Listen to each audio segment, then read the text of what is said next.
গাজীপুরের সাবেক মেয়র জাহাঙ্গীর সাহেব তিনি শুনলেন যে আমাদেরকে এভাবে অ্যারেস্ট করা হয়েছে। তিনি আমাদের হয়ে তিনি চেষ্টা করেছেন, খুব চেষ্টা করেছেন যে এই মামলায় যেন আলেম ওলামারা জেল না খাটে। উনি বারবার এসপি হারুন ছিল তখন, তার কাছে গেল, সুপারিশ করেছেন, কোনো সুপারিশ আমলে আসে না। এইভাবে একদিন দুই দিন ঘুরতে ঘুরতে উনিও দৌড়দৌড়ি করলেন আমাকে ছাড়ানোর জন্য। হাসানুদ্দিন সরকারের সেবার কথা তো আমি বললামই, ওনার জন্য কষ্ট করলেন। চলে গেল এইভাবে একটানা 22 দিন কারাগারে, বিনা অপরাধে জেল খাটলাম, জরিমানা দিলাম, উকিলদের পিছনে দৌড়ালাম। কুটে যখন হাজির করা হয়েছে, হাতের মধ্যে হ্যান্ডকাপ পরিয়েছে, গরুর রশি দিয়া বাঁধছে, গরুর রশি দিয়া বেঁধে ম্যাজিস্ট্রেট কোর্টে নিয়ে যাচ্ছে। জিজ্ঞেস করলাম প্রশাসনের লোকদেরকে, ভাই আপনারা তো হ্যান্ডকাপ পরাইছেন, এতেই আমাদের ইজ্জত শেষ, আমাকে নিয়ে যাচ্ছেন, আমরা কি দৌড় দেওয়ার মানুষ, কেন আমাদেরকে রশি দিয়ে বাঁধলেন? বলে এটা আইন। এটা কি আইন? শোনাই দিল আইনের কথা। নিয়ে গেল, নিয়ে যাওয়ার পরে সিরিয়ালে সবগুলারে বাঁধছে রশি দিয়া, বেঁধে নিয়ে গেছে। মনে কত আঘাত লাগে জানেন? গতকালকে দেখলাম আলেম ওলামারা মিথ্যা মামলার আসামি হওয়ার পরে যারা আলেমদেরকে 2 পায়ে ডান্ডা বেরি পরিয়েছে, বুলেট প্রুফ জ্যাকেট পরিয়েছে, মাথার মধ্যে হেলমেট পরিয়েছে, 2 হাতের মধ্যে হাত করা এইভাবে লাগিয়ে টেনে হিসড়ে গরু ছাগলের মতো, জঙ্গলি জানোয়ারের মতো কোর্টে হাজির করেছে।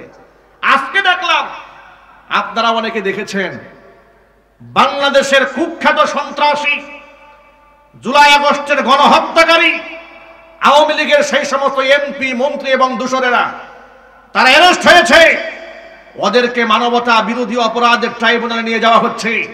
হাতের মধ্যে হ্যান্ডকাপ নাই, পায়ের মধ্যে ডান্ডা বেরি নাই, অথচ ওরা কুখ্যাত সন্ত্রাসী, মানুষের খুনি, অসংখ্য ছাত্রকে খুন করেছে, 2500-এর উপরে মানুষকে ওরা বাস ফায়ার করে ডাস্টবিনে নিক্ষেপ করেছে। কথা বলতে হবে মুসলমান, ঠিক কিনা বলে?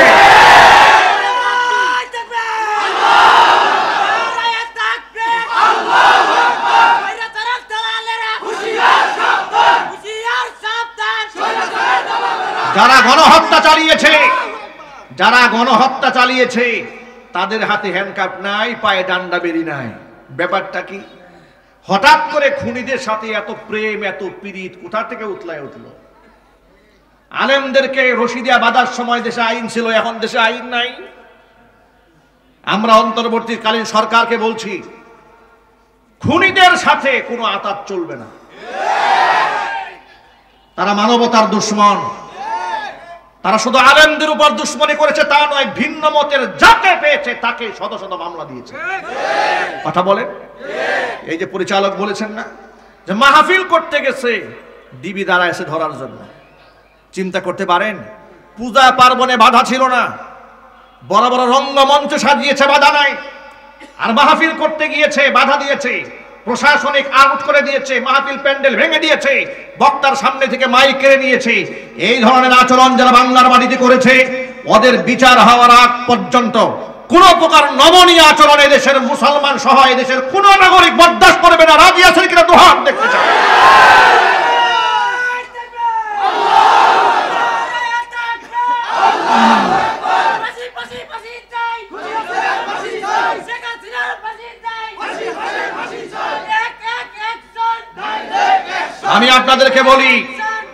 আমি আপনাদেরকে ছোট্ট করে বলি, ইনসাফ হচ্ছে খুনের বদলায় খুন।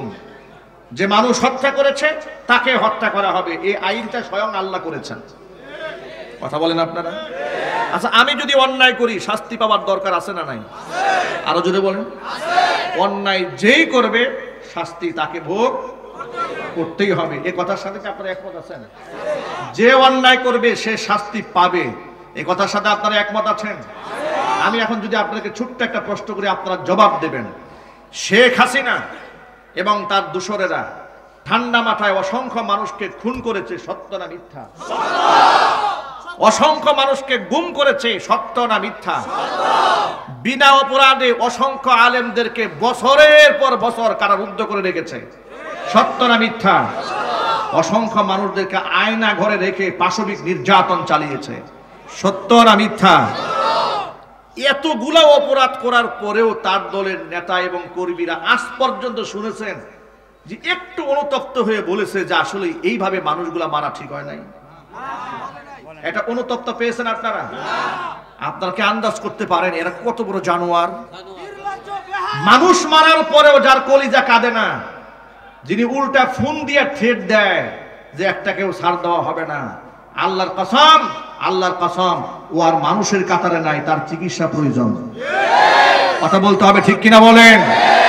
অন্তর্বর্তীকালীন সরকারকে বলবো, শহীদদের রক্তের উপর আপনি দাঁড়িয়ে আছেন, শহীদদের রক্তের উপর দাঁড়িয়ে থেকে জালেমদের প্রতি কোনো প্রকার সহানুভূতি দেখাবেন না। ভারত আপনার কিছুই করতে পারবে না, কারণ ভারতের পেটে লাথি মেরে এদেশের লোকেরা স্বাধীনতা অর্জন করেছে। ভারত তার দাসকে বসিয়ে রাখতে চেয়েছে, এদেশের জনগণ দাসত্ব গ্রহণ করে নাই। এদেশের ছাত্ররা দাসত্ব মানবে না, এদেশের ইয়াং প্রজন্ম, তরুণ প্রজন্ম দাসত্ব মানবে না। এদেশের মানুষ স্বাধীনতা পেয়েছে, এদেশের লোকেরা ফেসবুকে স্বাধীন মতো কথাও বলতে পারে নাই, গ্রেফতার করা হয়েছে।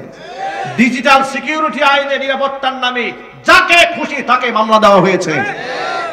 এই সমস্ত ভণ্ডামি এই দেশে আর চলবে না। কথা বলেন ঠিক কিনা? প্রসঙ্গক্রমে ছোট্ট করে বলে দেই, স্বাধীনতা অর্জন হয়েছে বলে অন্যায় কাজ করা যাবে না। এই দেশ স্বাধীন হওয়ার পরে দেখেছি বেশ কিছু লোকদের ঘর বাড়ি আগুনে পড়েছে।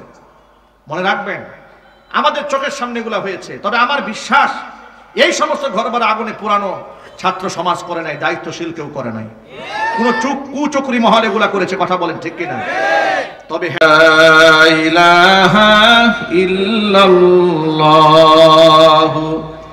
মুহাম্মাদুর রাসূলুল্লাহ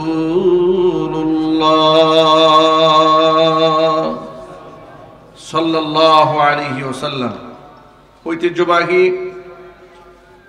গাজীপুর জেলার অন্তর্গত গাজীপুর মহানগরের 32 নং ওয়ার্ড ডেগেরচালা নবী মন্ডল মার্কেট হাজী আব্দুল কাদের দারুস সালাম মাদ্রাসার হাফেজ ছাত্রদের পাগড়ি প্রদান উপলক্ষে আয়োজিত 7ম বার্ষিকী ওয়াজ ও দোয়া মাহফিলের শেষ অধিবেশনের সম্মানিত সভাপতি হাজী ইউনুস মিয়া, সভাপতি হাজী আব্দুল কাদের দারুস সালাম মাদ্রাসা, আল্লাহ তাআলা তার নেক হায়াত দারাজ করুন।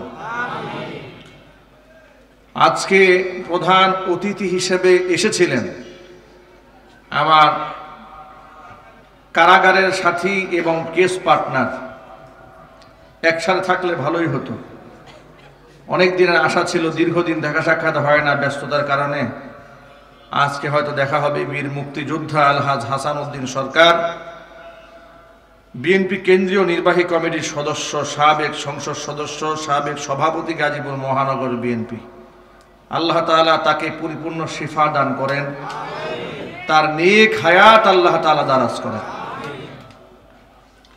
আমন্ত্রিত বিশেষ অতিথি এজিএম সাজেদুল ইসলাম, আহ্বায়ক গাজীপুর মহানগর যুবদল, সাবেক সহ সাংগঠনিক সম্পাদক কেন্দ্রীয় যুবদল, আল্লাহ তাআলা তার নেক হায়াত দারাজ করুন।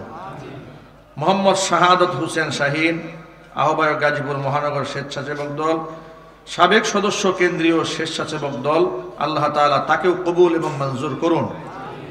এছাড়াও আমন্ত্রিত বিশেষ অতিথিবৃন্দ, হযরত উলামায়ে কেরাম, মুরব্বিয়ানে আযম, অত্র এলাকা এবং পার্শ্ববর্তী এলাকার বিভিন্ন প্রান্ত থেকে ছুটে আসা দিনদরদি, ইমানদার, পরহেজগার, মুত্তাকি মুসলিম ভাইয়েরা, পর্দার অন্তরালে অবস্থানরত আমাদের সকলের শ্রদ্ধা ভাজন পর্দানিশীন মা এবং বোনেরা, মহান আল্লাহ রাব্বুল আলামিনের দরবারে আলী শানে লাখ কোটি শুকরিয়া আদায় করছি যে মহান আল্লাহ তাআলা আমাদেরকে জগদ্দল পাথরের মতো চেপে বসা এক স্বৈরাচারীর রোষানল থেকে, নির্যাতন থেকে, জুলুম থেকে, শোষণ থেকে মুক্ত করে স্বাধীন মুক্ত মনে কোরআন সুন্নাহ থেকে আলোচনা করার পরিবেশ নিয়ে বসে, মুক্ত চিন্তা নিয়ে বুক ফুলিয়ে মাথা উঁচিয়ে আল্লাহর কোরআন থেকে আলোচনা করার সুযোগ করে দিয়েছেন। এই জন্য আপনারা খুশি না বেজার?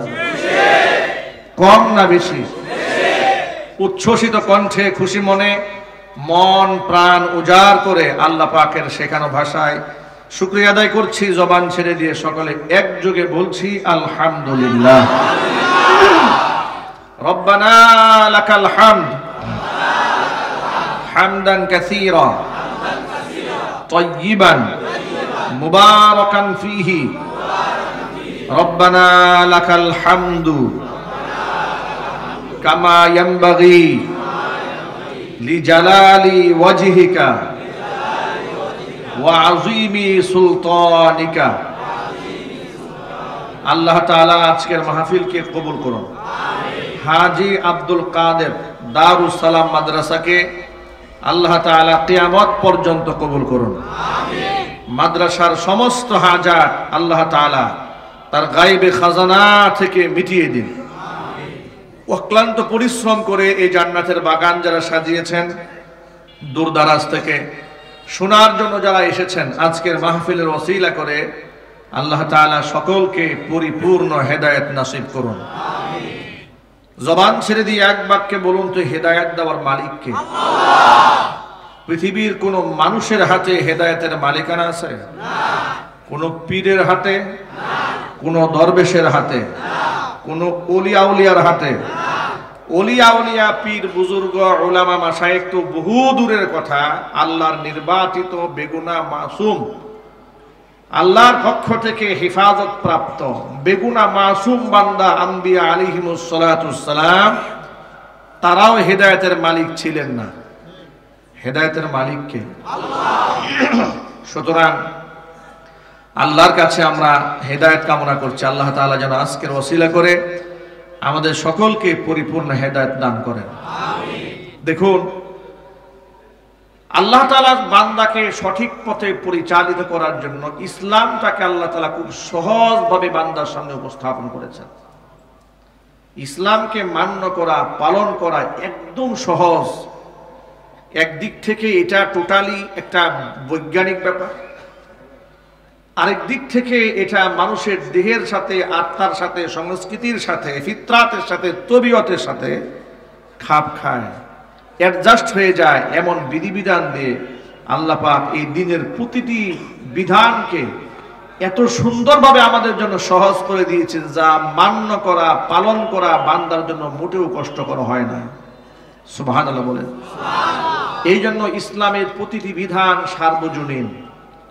পৃথিবীতে একমাত্র ধর্ম ইসলাম যা সার্বজনীন বলা যায়, যা সকল মানুষের কল্যাণ বয়ে নিয়ে আসে। যে ধর্মের বিধিবিধান এলাকায় বাস্তবায়িত হলে মুসলিম অমুসলিম এমনকি প্রাণীকুল পর্যন্ত নিরাপত্তা লাভ করে। নবী করিম সাল্লাল্লাহু আলাইহি সাল্লাম বলেছেন, প্রয়োজনে গাছ কাটবে, বিনা প্রয়োজনে গাছের পাতাও ছিঁড়বে না। এর মানে আল্লাহ নবী সাল্লাল্লাহু আলাইহি ওয়াসাল্লাম গাছের জন্য রহমত। নবীজি সাল্লাল্লাহু আলাইহি ওয়াসাল্লাম দেখতে পেলেন একটা উট রাসূলের পায়ে এসে সিজদায় পড়েছে। উটের চোখ থেকে দরদর করে পানি পড়ছে। উটটা একেবারে জীর্ণ শীর্ণ। নবীজি সাল্লাল্লাহু আলাইহি ওয়াসাল্লাম বললেন, উটের মালিককে ডেকে নিয়ে আসো। উটের মালিককে ডাকা হলো। আল্লাহর হাবিব উটের মালিককে ডেকে বলছে, তুমি তোমার উটকে যে পরিমাণ পরিশ্রম করাও সে পরিমাণ খাবার দাও না। উটকে তোমরা কষ্ট দিচ্ছ। মনে রেখো, উটের উপর জুলুম করা যাবে না। প্রাণীর গাতে চিহ্নিত করে রাখার জন্য লোহা গরম করে তাপ দেওয়া হতো। নবীজি সাল্লাল্লাহু আলাইহি ওয়াসাল্লাম এটাকে হারাম ঘোষণা করলেন। চিৎকার যখন সুবহানাল্লাহ। পয়েন্টগুলো খেয়াল করবেন। ইসলাম কিভাবে সার্বজনীন হলো, ইসলাম সকলের জন্য কি করে হলো, এটা একটু বুঝতে হবে সকলের। গাছের উপর আল্লাহর নবী রহমতের আচরণ করলেন। গাছের কথা বললেন, বিনা প্রয়োজনে গাছের পাতা ছিঁড়বে না, তার কারণ গাছের পাতাগুলো আল্লাহ রব্বুল আলামিনের জিকির করে। কোরআন মাজিদ আল্লাহ বলেছেন, ওয়া ইম মিন শাইইন ইল্লা ইউসাব্বিহু বিহামদিহি ওয়ালাকিন লা তাফকাহুনা তাসবিহাহুম। পৃথিবীতে এমন কোন জিনিস নাই যা আল্লাহ পাকের তাসবিহ তাহলিল করে না, কিন্তু তোমরা তাদের ভাষা বুঝতে পারো না। প্রত্যেকে আপন আপন ভাষায় তাসবিহ জপে। গাছের পাতা ছিঁড়তে আল্লাহর নবী সাল্লাল্লাহু আলাইহি সাল্লাম বারণ করলেন। প্রাণীর গায়ে দাগ দিতে বারণ করে দিলেন। প্রাণীকে আঘাত দিবেন, কষ্ট দিবেন, বড় হারাম করে দিলেন। হাদিস শরীফের মধ্যে এসেছে, একজন বাজারি খারাপ মহিলা মরু প্রান্তরে হেঁটে যাওয়ার সময় তিনি দেখতে পেলেন যে একটা কুকুর, রাস্তার কুকুর ক্ষুধা এবং তৃষ্ণায় মরু প্রান্তরে হাবুড় গড়াগড়ি করছে জমিনে। মহিলা বুঝতে পারলেন যে কুকুরটা দারুণ ক্ষুধার্ত এবং তৃষ্ণার্ত। যদি কুকুরের মুখে একটুখানি পানি তুলে দিতে পারতাম, কুকুরটা প্রাণে বেঁচে যেত। কিন্তু কুকুরকে যে পানি পান করাবো, পানি পাবো কোথায়? মরু প্রান্তরে পানির সংকট। ডান বাম তালাশ করে দেখলেন কোথাও পানি পাওয়া যাচ্ছে না, কোনো লোক নাই। অদূরেই তিনি একটা কূপ দেখতে পেলেন। এবার কূপের মধ্যে পানিও দেখতে পেয়েছেন, কিন্তু পানি সেখানে বের করবেন কিভাবে? চলার পথে কিন্তু বালতি নিয়ে আসেননি, রশিও হাতে নাই। কিন্তু মেয়েটির মনে কুকুরের প্রতি দয়া সৃষ্টি হলো। মেয়েটি আরবের মেয়ে, চামড়ার মোজা ব্যবহার করত। চামড়ার মোজা খুলেছে, গায়ের ওড়নাকে রশি বানিয়ে, পায়ের চামড়ার মোজাকে বালতি বানিয়ে বহু কষ্ট করে কুকুরের জন্য কুয়া থেকে একটু পানি বের করে তৃষ্ণার্ত ক্ষুধার্ত কুকুরের মুখের মধ্যে দিয়ে দিয়েছে। কুকুর পানি পান করে জীবন বাঁচিয়ে যাওয়ার পরে, জীবন বাঁচার পরে আনন্দে উদ্বেলিত হয়ে, আনন্দে আত্মহারা হয়ে কুকুরটা লেজ লড়াতে শুরু করেছে। আল্লাহর নবী সাল্লাল্লাহু আলাইহি সাল্লামকে আল্লাহ পাক জানালেন, ও আমার হাবিব, এই দৃশ্যটি পৃথিবীর কেউ দেখেনি, কিন্তু আমি আল্লাহ পাক দেখেছি, আমি তার সাক্ষী হয়েছি। সামান্য একটা কুকুরের প্রতি আমার এই বান্দি দয়া করার কারণে, মায়া করার কারণে, তার জীবনটা বাঁচিয়ে দেওয়ার কারণে আমি আল্লাহ ওই মহিলার প্রতি এত সন্তুষ্ট হয়েছি। তার সারা জিন্দেগীর গুনার খাতা মাফ করে দিয়া জান্নাতি মহিলাদের কাতারে তার নামটা আমি আল্লাহ উঠিয়ে দিয়েছি। এর মানে হলো, আমরা এমন একটা ধর্ম লালন করি, এমন একটা ধর্মে আমরা বিশ্বাসী, যে ধর্মে আপনি একটা কুকুরের প্রতিও জুলুম করতে পারবেন না। এই শিক্ষা ইসলামে আছে না নাই? আরো জোরে বলুন। অন্য দিক থেকে তিরমিজি শরীফের হাদিসের মধ্যে এসেছে, একজন নামাজি মহিলা, পরহেজগার মহিলা, ঘরের মধ্যে একটা বিড়ালকে সে আটকে দিয়েছিল। কারণ বিড়াল তার খাবারের মধ্যে মুখ দিয়েছিল। এই রাগে গুসায় খুবে মহিলা বিড়ালকে রশি দিয়ে খাটের সাথে বেঁধে ফেলেছে। তিল তিল করে বিড়ালটাকে কষ্ট দিয়েছি, বিড়ালটাকে ছেড়েও দেয় না বাহিরে, সে খানা খেয়ে কোনো মতে জীবনযাপন করবে, বেঁচে থাকবে, সেই সুযোগ দেয় নাই। নিজেও খাবার দেয় নাই। ক্ষুধায় যন্ত্রণায় তিল তিল করে বিড়ালটাকে মহিলা হত্যা করেছে। নামাজি পরহেজগার মহিলা। নবী করিম সাল্লাল্লাহু আলাইহি সাল্লামকে আল্লাহ পাক জানালেন, ও আমার হাবিব, যে মহিলাটি তিল তিল করে আমার একটা নিরীহ প্রাণী বিড়ালকে কষ্ট দিয়ে হত্যা করেছে, ওই মহিলার সারা জীবনের নামাজ, রোজা আর তাহাজ্জুদের সওয়াবকে আমি আল্লাহ তাআলা বরবাদ করে দিয়া জাহান্নামী মহিলাদের কাতারে মহিলার নামটা উঠিয়ে দিয়েছি। ভাবা যায়, আমরা এমন একটা ধর্মে বিশ্বাসী যেখানে প্রাণীর নিরাপত্তা দেওয়া হয়েছে। চিৎকার দেখুন সুবহানাল্লাহ। মনে রাখবেন, কুকুর, বিড়াল স্বভাবজাতভাবে কুকুর এমন একটা প্রাণী যে অকারণে বিনা কারণে এই কুকুরকে আপনি লালন করতে পারবেন না। কয়েকটা শর্তে কুকুর পালা যায়। এক হচ্ছে, কুকুরকে ট্রেনিং দিয়ে আপনি বাড়ির পাহারাদার বানিয়েছেন, হারেস। কুকুর দারোয়ানি কাজ করে। ট্রেনিং প্রাপ্ত কুকুর আছে না? জোরে বলেন। এমন কুকুর আছে সেনাবাহিনীর দায়িত্ব পালন করে, ওরা আবার ব্যাজ দেওয়া হয় কুকুরের। সুবহানাল্লাহ। এভাবে শিক্ষিত কুকুর আছে। এগুলা ওই কাজে, বিশেষ কাজে আপনি ফোর্স, ইন্টেলিজেন্স ব্রাঞ্চে দায়িত্ব দিয়ে দিলেন কুকুরে, কিংবা ক্ষেত খামার পাহারা দায়িত্ব দিয়েছেন, বাড়ি পাহারার দায়িত্ব দিয়েছেন, এই জন্য কুকুর লালন করেছেন। একটা। আরেকটা হচ্ছে, কুকুরকে বন্ধু বানিয়ে ঘরের মধ্যে বন্ধু বান্ধবের মতো লালন পালন করে, যেটা পশ্চিমারা করে, ইহুদি খ্রিস্টানেরা যেটা করে, নাউযুবিল্লাহি মিন যালিক। এটা টোটালি সম্পূর্ণরূপে হারাম। এটা কি জোরে বলেন তো? আরো জোরে বলেন। কুকুরকে আপনি প্রয়োজনে বাড়ির দারোয়ানি করার জন্য, এলাকা পাহারা দেওয়ার জন্য, আপনার ক্ষেত খামার পাহারা দেওয়ার জন্য আপনি তাকে রাখতে পারবেন। কিন্তু আপনি তাকে ঘরের মধ্যে নিতে পারবেন না। নবী করিম সাল্লাল্লাহু আলাইহি ওয়াসাল্লাম বলেছেন, যে ঘরের মধ্যে প্রাণীর ছবি থাকে এবং কুকুর থাকে, সেই ঘরের মধ্যে আল্লাহ রহমতের ফেরেশতা ঢুকে না। প্রিয় ভাইরা আমার, এক বাক্যে জবাব দেয়া বলুন, তাহলে ইসলামে প্রাণীদের নিরাপত্তা আছে না নাই? আরো জোরে বলেন। যদি প্রাণীদের এতটুকু নিরাপত্তা থাকে, একটা মানুষের জীবনের নিরাপত্তা এই ধর্মে কত উপরে আপনার কল্পনা করতে পারেন? বিনা কারণে একটা কুকুরকে আপনি আঘাত করতে পারলেন না, বিড়ালকেও যদি আপনি না মারতে পারেন, মানুষ হয়ে মানুষ কি করে এত বড় ষড়যন্ত্র মানুষের সাথে করে? এই যে জুলাই আগস্ট বিপ্লবের সময় মানুষ হয়ে মানুষের সাথে এমন ব্যবহার এই দেশের প্রশাসনের লোকেরা করেছে, জানোয়ারের সাথে মানুষ এত নিষ্ঠুর আচরণ করতে পারে না। এত নিষ্ঠুর আচরণ তারা কি করে করেছে? এই যে আমাদের পাশে এলাকায় সাইনবোর্ডে আহত একটা ছেলেকে দোকানদার, মুদি দোকানদার আশ্রয় দিয়েছে নিজের ঘরে। পুলিশ তাকে আশ্রয় দিয়েছে কেন? তার দোকানের শাটার উঁচা করে যে ছেলেটা আশ্রয় দিয়েছে পরে ঠান্ডা মাথায় গুলি করে হত্যা করেছে। ওরা মানুষ না অমানুষ? আরো জোরে বলে। এই কাজ মানুষ কিভাবে করে, কি করে করে এগুলো?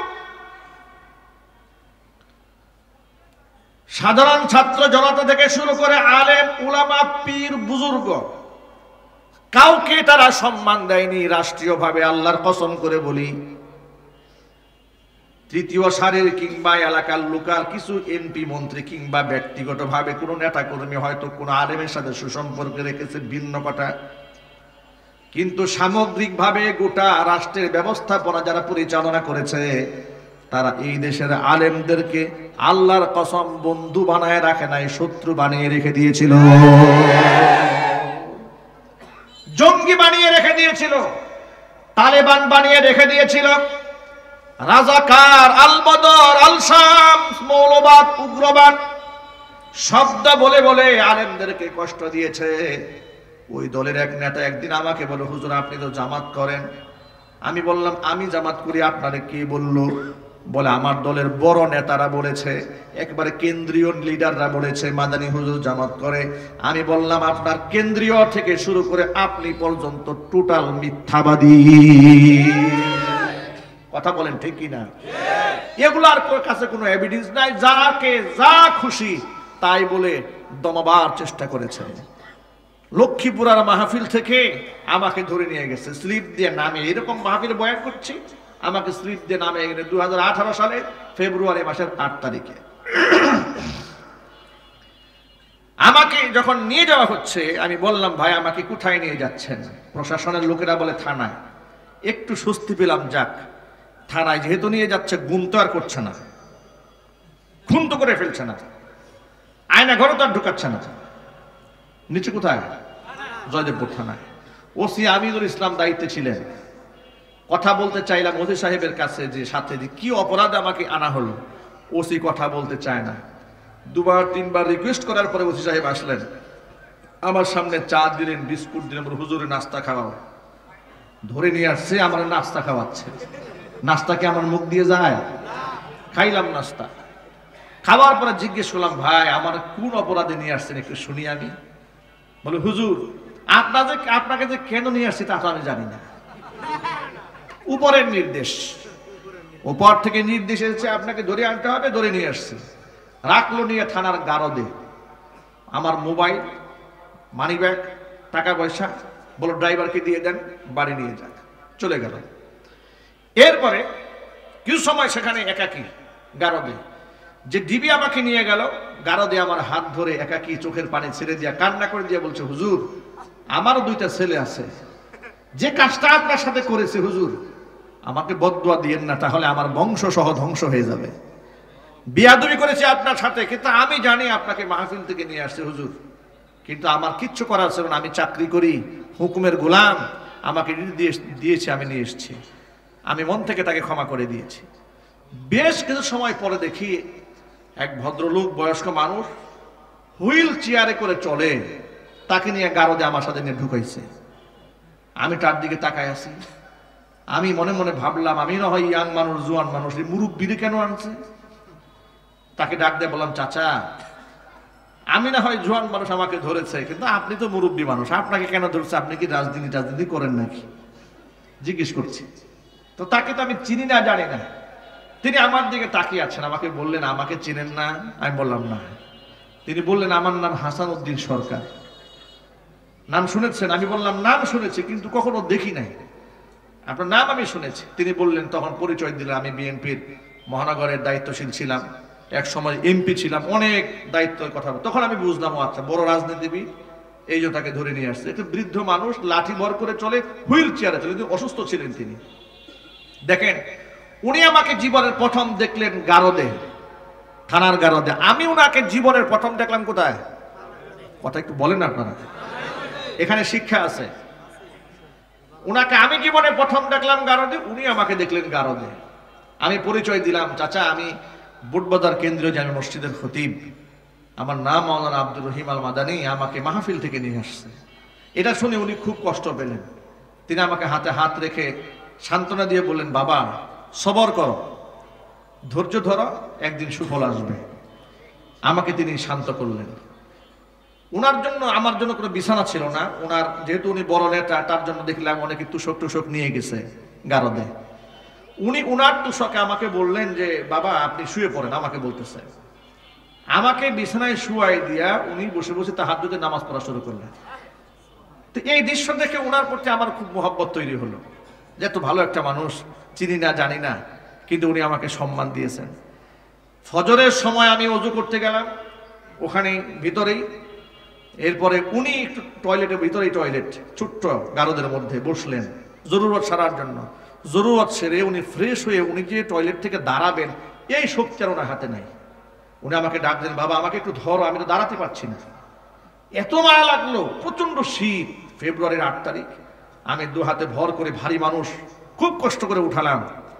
উঠানে দেওয়ার পরে উনি পুরো সময়টা তাহাজ্জুদে আল্লাহ পাকের জিকির আজকারে কোরআন তেলাওয়াতে কাটাই দিলেন। এত মোহাব্বত লাগলো তার এই আমলটা দেখে আমার কাছে, যে এত ভালো একটা মানুষ এইভাবে ধরে কষ্ট দিচ্ছে। সকালবেলা কিন্তু কেউ জানি না, উনিও জানে না উনি কোন মামলার আসামি, আমিও জানি না আমি কোন মামলার আসামি। সকালবেলা উভয়কে কোর্টে হাজির করা হলো। মামলার এজাহারে তাকায় দেখি, মামলার এজাহারে লেখা আছে, টঙ্গীতে কোনো এক গোপন বৈঠকে আমরা 150-200 মানুষ আমরা গোল মিটিং করতেছিলাম রাষ্ট্রে একটা নাশকতা তৈরি করার জন্য। এবং সেখান থেকে পুলিশ আমাদেরকে ধাওয়া দিয়েছে। ধাওয়া দেওয়ার পরে সব পালাই গেছে, আমরা 7 জন পালাইতে পারি নাই। আমাদেরকে হাতে নাতে ধরছে। আমি এবং হাসান সরকার আমরা দুজনে মিলে পরিকল্পনা করেই নাটকটা করতেছিলাম ওই জায়গায়। আমার পকেটে 16টা ককটেল পাওয়া গেছে। এই হচ্ছে মামলা। এখন আপনারা বলেন, এই মামলা যে লিখেছে ও কয় বোতল খাইছিল? ডেট এক্সপায়ার গাঁজা না খাইলে এমন মামলা লেখা যায় না। কত একটা আওয়াজ দিয়ে বলতে হবে, ঠিক কিনা বলেন? হাজারো কষ্টের মাঝে আপনাদেরকে ছোট্ট একটা কথা বলি, মনে কেউ মাইন্ড করবেন না। সাদাকে সাদা, কালোকে কালো বলতে শিখুন, মর্যাদা পাবেন। ওই মাজলুম হালাতে